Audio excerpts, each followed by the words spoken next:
meant to live well among I don't know why it's not. no direct support for It doesn't show.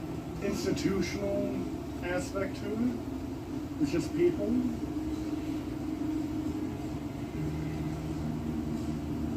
You don't find that a lot. And these clearings, well, that's the counterbalance, isn't it? Which is the situation with all of the clearings, regardless if it's with Caltrans or any city. It's seeing people lead a life outside of the system that is not allowed. Because the economic system and everything that goes along with it is the way through which we, get water, food, the necessities of life. And to see people managing that without it, in the midst of it, not just like, people, tribes people in the faraway land, but people actually breaking out of the system, the ones who survive and thrive out here. I don't think they hate it. I'm sure some people do. But a lot just look at it like, that's not right. That's not how I live. And they just sweep it away without much thought.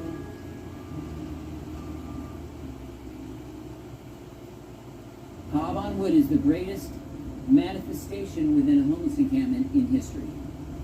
It is the flagship of impossibility in the garbage heap of futility.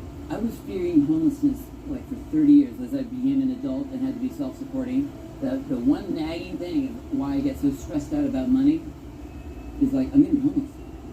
That's the worst possible thing. It's a void of the worst fate imaginable. Oh, to be homeless. Oh, I gotta work. I gotta keep it going. I gotta keep it going. And that stress was killing me. I didn't even know what the fuck. I knew community was right, but I could never get it going. And then I came here, and the rough, raw, rude, essential community forum was happening. We are here at a homeless encampment in Oakland, California, under the freeway. It's a project called Cobb on Wood. This was a community service center built last year to serve the residents here at the Wood Street encampment. There's about 250 people living here at this encampment.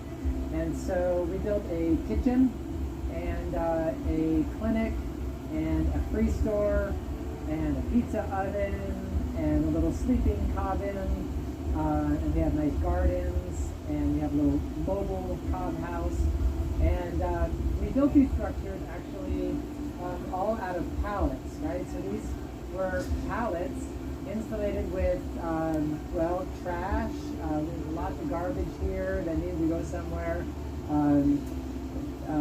Foam, there's lots of foam laying around, clothes, cardboard.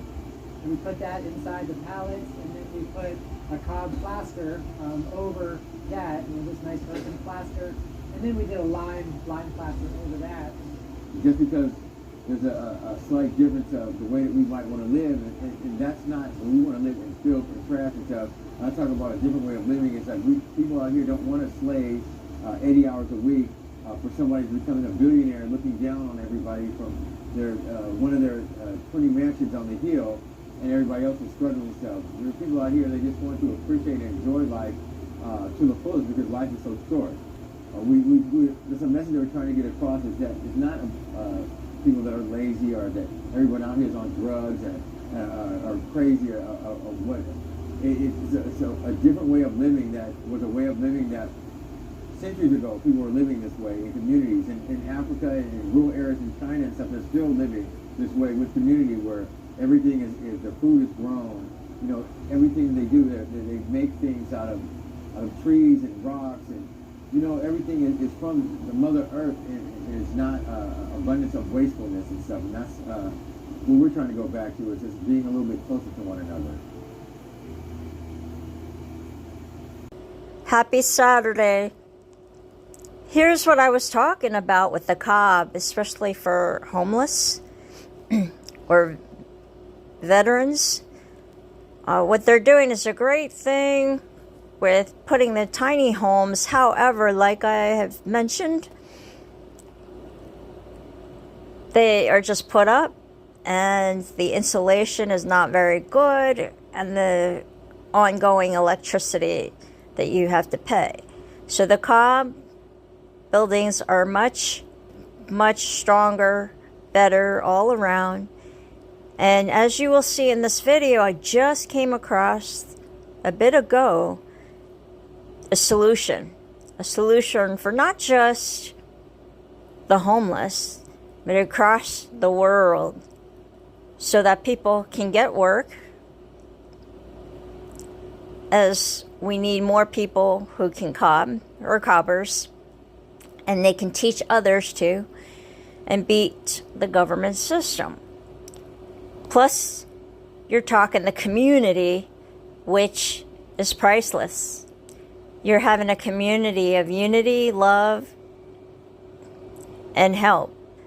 So not only will they help each other because they know where the struggles have come from, but a community where they can also work the land, have the gardens and so forth. So imagine waking up and you're having help, doing all your yard work, you're having help with the food, you don't have to go shop miles away, and you can just have a sense of peace, you can have a sense of nature, and it's natural. You know, the buildings are breathable, so it's all great for your lungs, for your health, and the resources are there. I mean, there's so many pallets, so many, but the advantage is this can be put up very quickly. So this is a major solution, having cob pallets, because it can be fairly quick. And yes, you can get resources from forests to put the wood up. However, the pallets are readily available. Sometimes and often they're just given away for free. So what I foresee is big donations from people who are well off, who could have land, and just have chunks for people who are in need, and where they can just develop that land, as in years ago of what they did. And because these are around thousands of years ago in England and so forth.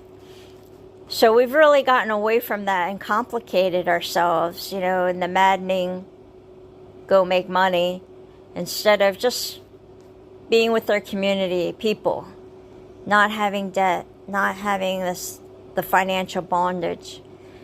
So consider pallet building, cob, and helping others around you, and possibly donating land so that, yeah, I mean, they don't need to be under bridges. It's a government's, but they really made a statement.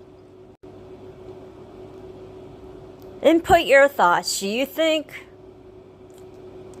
the homeless should keep building under the bridges, that the government should subsidize them to continue cob villages, especially in formation from pallets? Or do you think they should be disband, and what's going on here in California, where everything's being removed and they're upheaved? I mean, would you rather walk on the streets in the city and see homeless people, or would you rather see something like this, a community where they're really being productive, you know, where they're having solutions for their lives? But yeah, I mean, put your take on it. Really, they need their own land.